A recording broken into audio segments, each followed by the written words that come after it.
a breakdown of the election week coverage, and emphasis on election week. And as this was not a regular election day, I think for all of us, it's been a Tuesday just never seemed to stop. It was a very long day. The next thing I knew, it was Saturday night.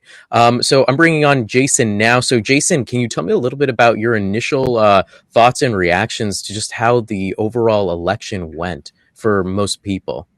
To be honest, it was a lot smoother than I expected. We were kind of bracing for an apocalyptic meltdown. Some people were saying it would be election month.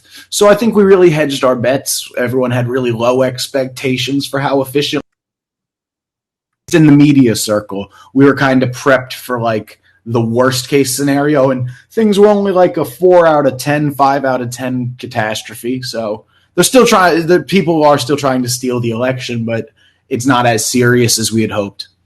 Right. No, I completely understand that. So I guess looking specifically at the election itself, let's break it down from like what people saw. I think it was just so, this election has been so taxing for not only journalists like yourself and myself. It's been hard for a lot of people. I think everyone has been glued to their televisions, glued to their phones, and the energy had just been sapped from everybody until the announcement of President-elect Joe Biden winning the ticket. I think we need to, let's break it down for a bit. So I think starting off on the election day itself, Tuesday, it started off with, I think, a spiral of fear where a lot of people like came in looking at the election and feeling very afraid as the red wave pretty much took over America. It seemed like it was very much a copy and paste of the 2016 election against Donald Trump and Hillary Clinton. But then, and even going into the late night and going into the early morning of Wednesday,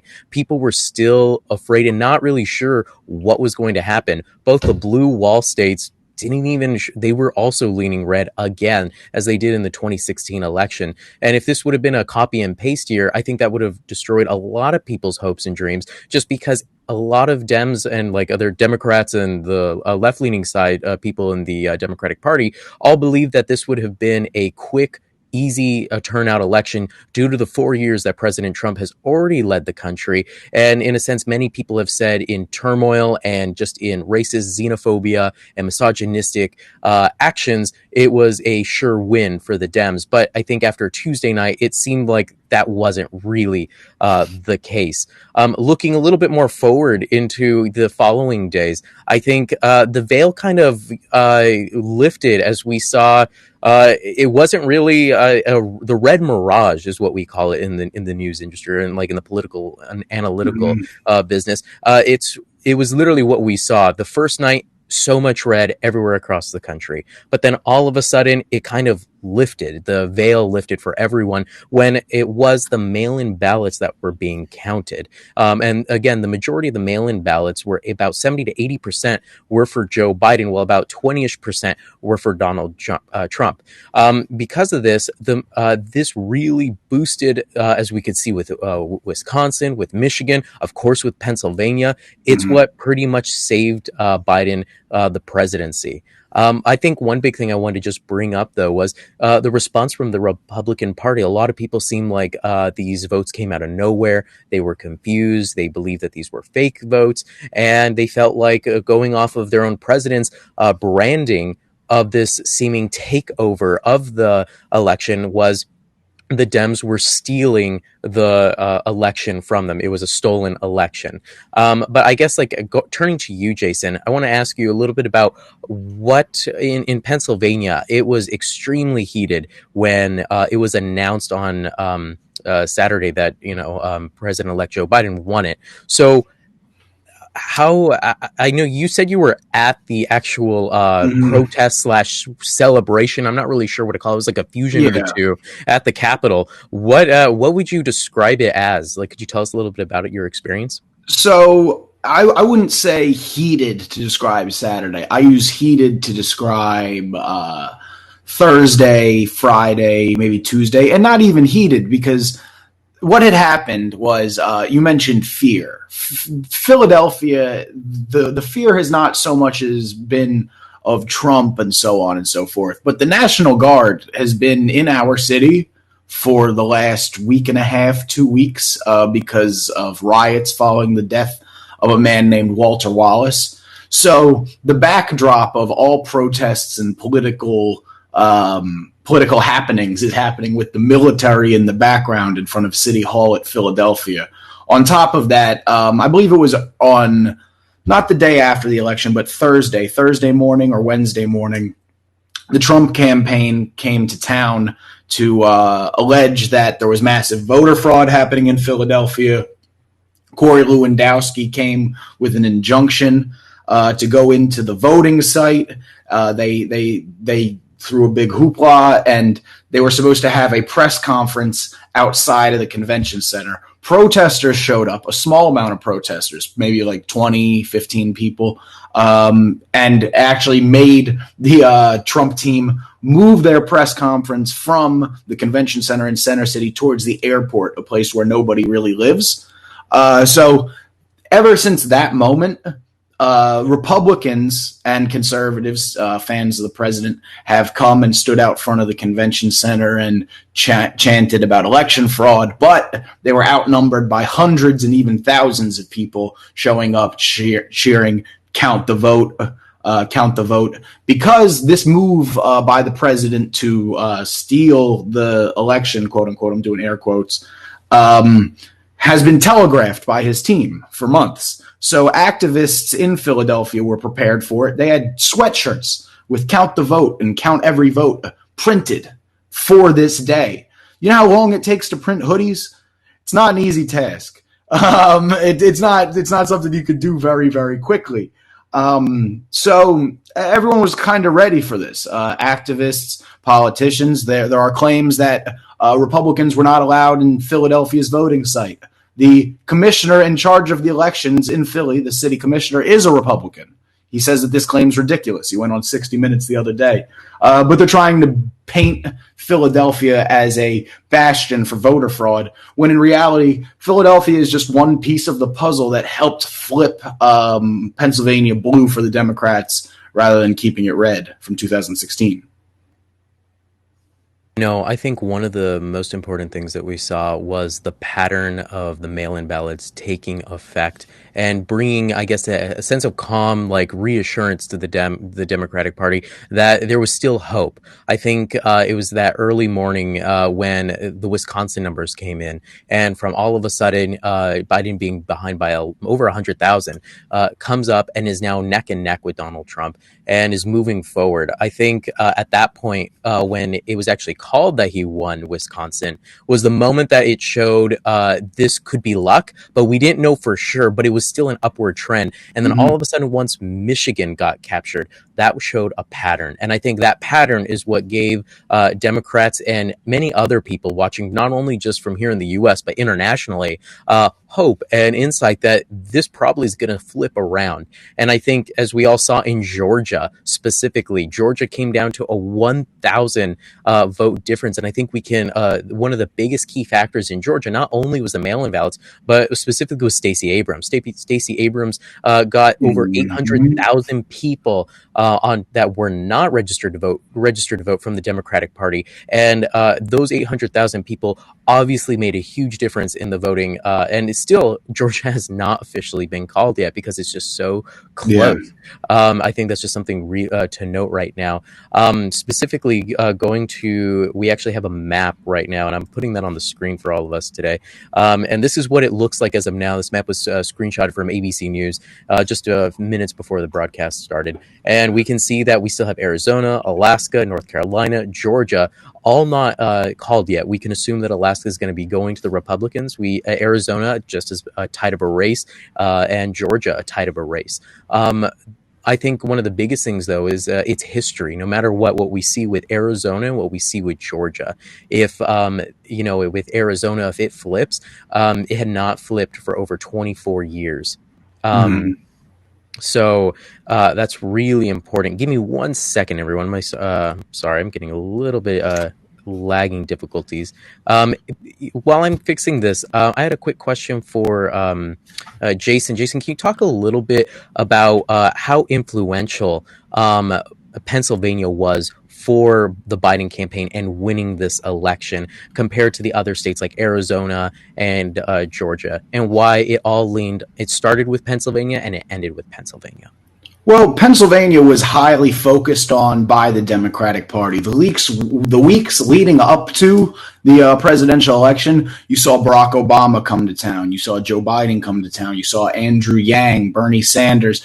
Surrogates for the Democratic Party were pouring into Philadelphia at every opportunity they got because they knew that if they could flip not just Philadelphia, but Pittsburgh and the suburbs of Philadelphia, they could get a higher turnout of the vote. And if you look at the difference between the 2016 map of Pennsylvania and the 2020 map of Pennsylvania, you see a lot more blue across the state than you would have seen otherwise. You have chunks of blue in places like Allentown and connecting Allentown to Philadelphia, which are hours apart from each other. It's all blue, whereas that entire area was red in 2016. Then towards the center of the state, you also have chunks of blue. And then up in the north, you actually have Erie swinging blue as well.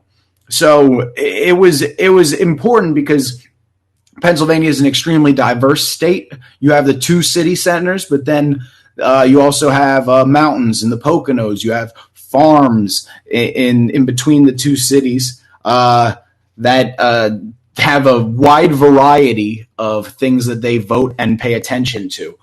When you're driving from Philadelphia to Pittsburgh, which I did to cover President Trump I was a member of the White House press pool. When you're driving from city to city, you saw the variants of Trump flags along the turnpike, which up until a month or two before the election were uncontested. There was not a ton of Joe Biden energy in Pennsylvania until the last few weeks before the election, but they really packed a punch. But like you pointed out, Phoenix, Arizona, Detroit, Michigan, Atlanta, Georgia, Philadelphia, Pennsylvania, urban centers, cities were the reason why the Democrats ended up pulling this out. They managed to get some people in the suburbs to flip, but the sheer population of somewhere like Philly pours the votes on in a state like Pennsylvania, where you only need the lion's share of the votes to win, no matter the margin. All 20 votes goes towards that electoral college candidate.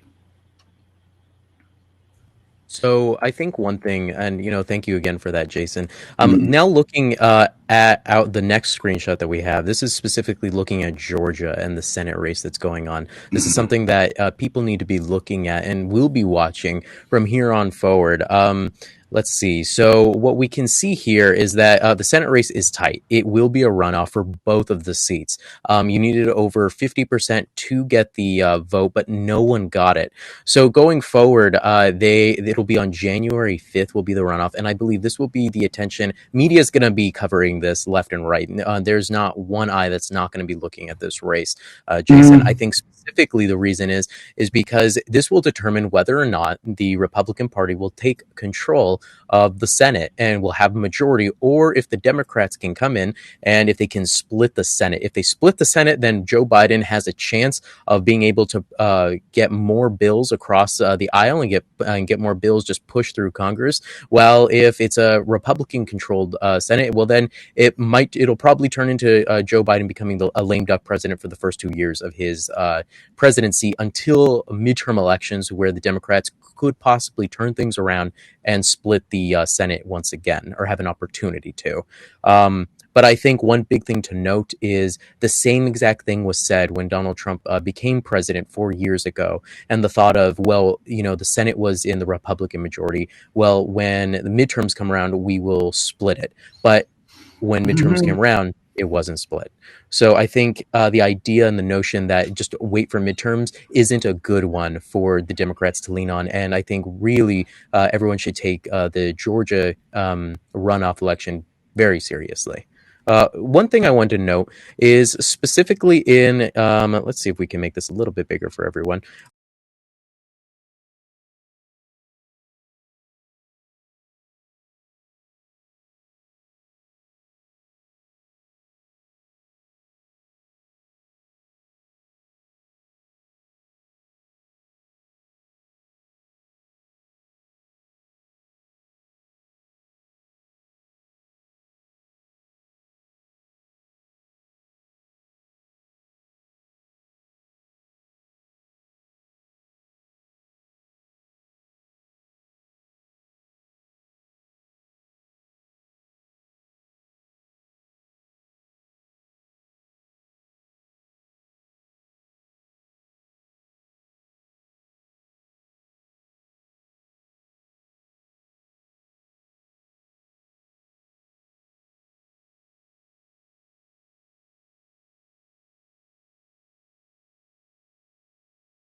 with the end with the celebrations, it's nice for people to take a big breath of relief. And I think like what you were saying, a lot of people did that in Philadelphia and Pennsylvania. But do you think that was too soon? Do you think there's still Donald Trump hasn't given a concession speech? Is Yeah. this yeah. For the too soon thing, like we said, 2 weeks ago, Walter Wallace was killed in Philadelphia, and there was mass protest with thousands of people. And the difference in tone is that rather than rioting in the streets, looting things, and throwing bottles and bricks at riot police, people were dancing in the streets. It's a complete tone shift, especially from someone whose boots on the grounds here. There is a lot of anger in Philly. There's a lot of stuff to be mad at in this country and in this city. So to see everybody dancing, not just Saturday, because the response to the voter fraud was block parties. They threw a huge block party outside of the convention center. They had DJs and bands and dancing all week. So it was a dance party vibe anyway. And then come Saturday, the entire city showed out. Thousands of people came, DJs, met people in costumes, signs, banners, dancing and drinking in the streets like it was a holiday. It was really special. And was it too soon? Of course it's too soon. The president hasn't conceded yet. And Joe Biden is not exactly a reform president. No one in Philadelphia was really celebrating Joe Biden as they much were celebrating Donald Trump leaving office. You're never hearing people chant Joe Biden, Joe Biden. I've never heard anyone do that once. Because the tone is not positivity around Joe Biden. The tone is rather positivity of Trump leaving office.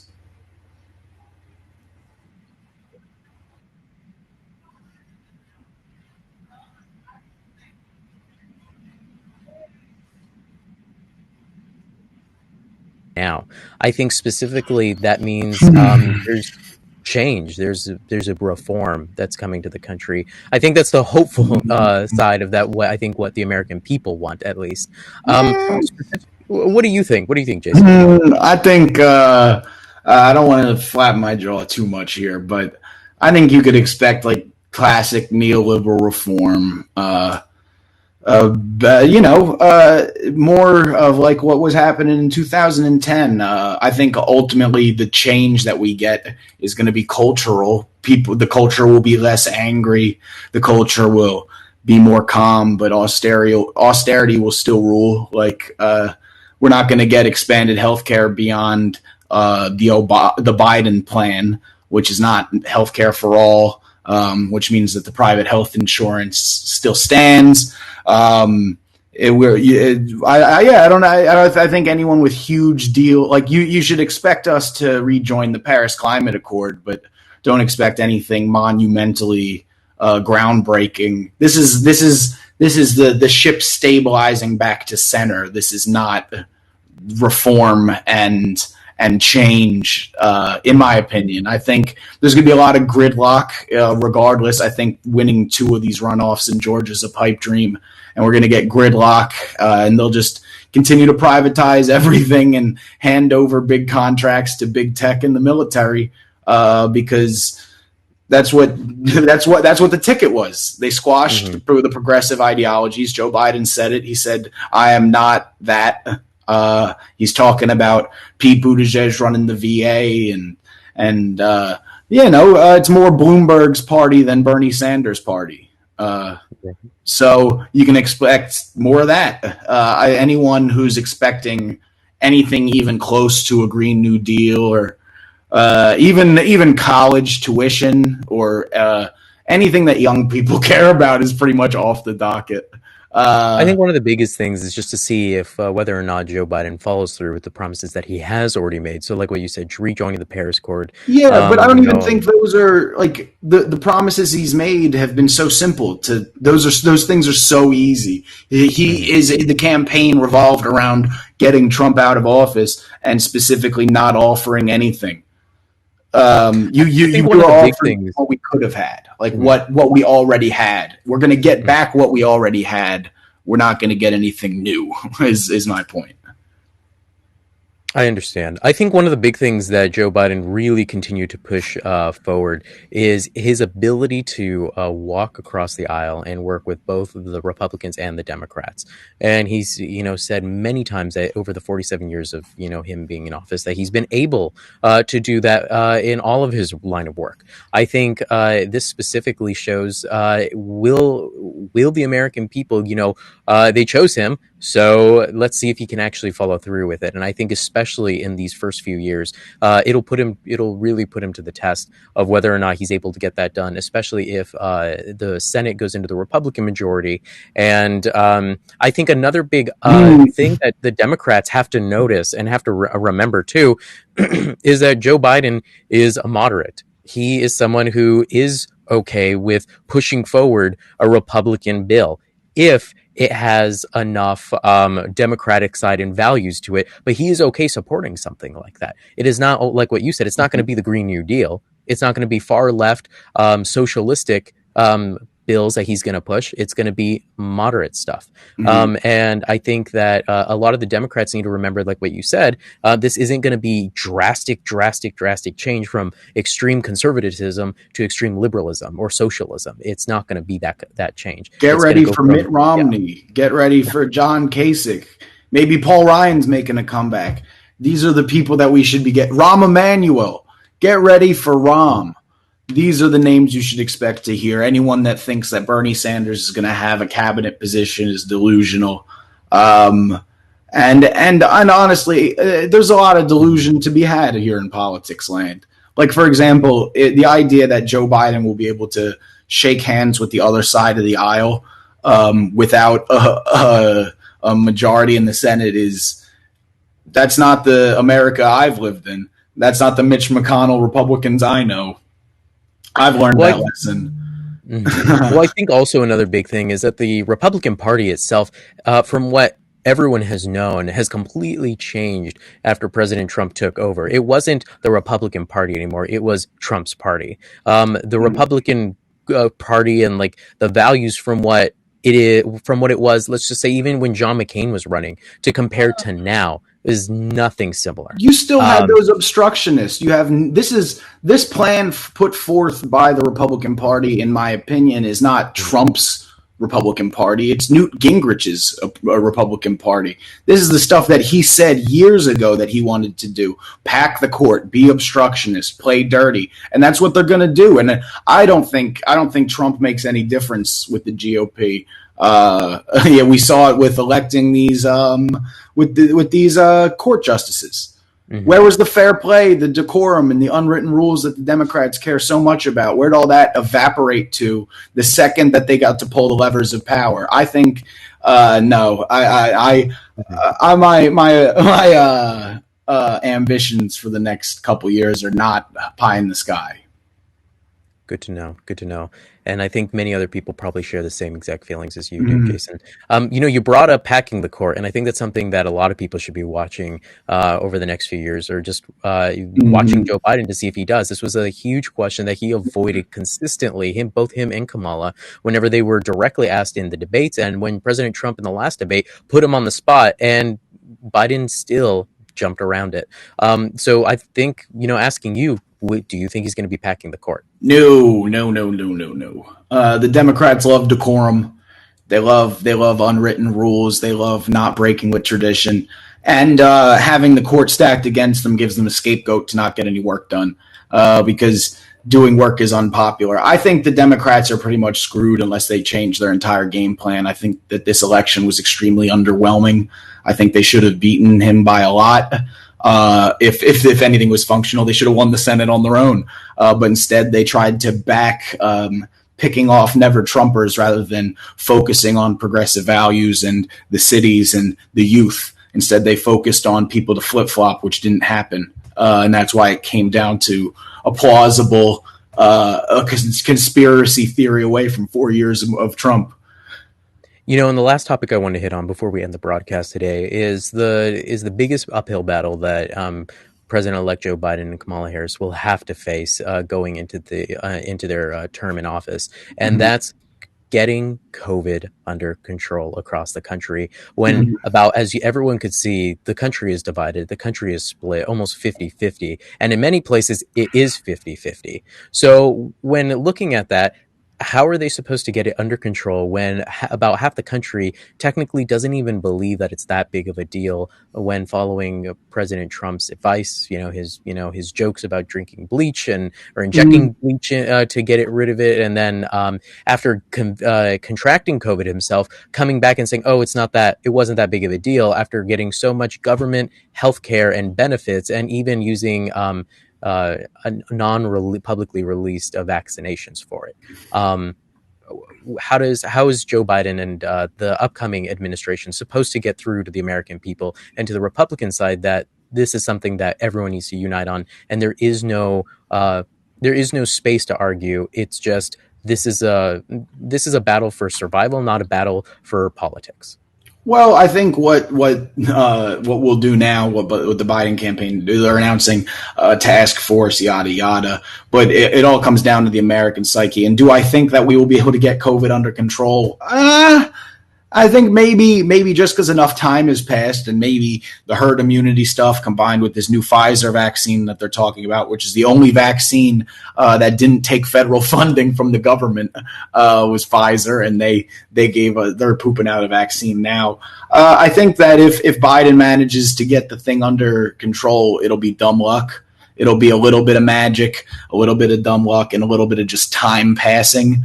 They'll dump money into big tech to do contact tracing better. They'll dump money into big pharma to get this vaccine out. And I think maybe we'll be the first country to really push out a vaccine large scale because other countries did a better job at squashing the thing in the beginning. You can't contain the virus without shutting down the country. Joe Biden says he's not going to shut down the country. So he's going to take a political risk of looking like a liar if he actually tries to do it.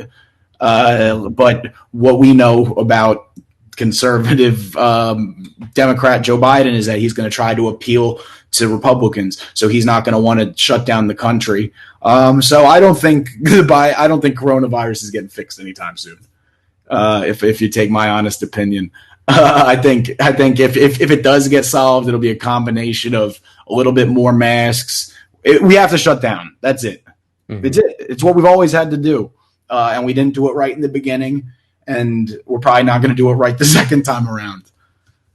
Well, hopefully we learn at some point, and hopefully the COVID virus finally will go away. Hopefully, we learn at some point. At That's some what the point, news is. two, That's what the three news times. is. Yeah, That's our job. yeah, that is our Hopefully, we job learn at some point. at some point, and keep hitting it on the nail on the head until it finally goes in, or just keep missing and hitting our thumb. I think is what's going on right Pretty now. much. But thank you so much to everyone who's tuned into this broadcast. This is all the time that we have here today. This was a special election breakdown week coverage from HAPS, the network of Now. Joining me today was my special guest, Jason Peters, an independent reporter from Philadelphia, Pennsylvania, and then myself, Marco Torres. We want to thank you all for joining in and continue to watch us on HAPS as we continue to show ongoing election broadcast coverage as President Trump has still not conceded his office, has conceded. And we'll be continuing to follow that and much more here on HAPS. Thank you to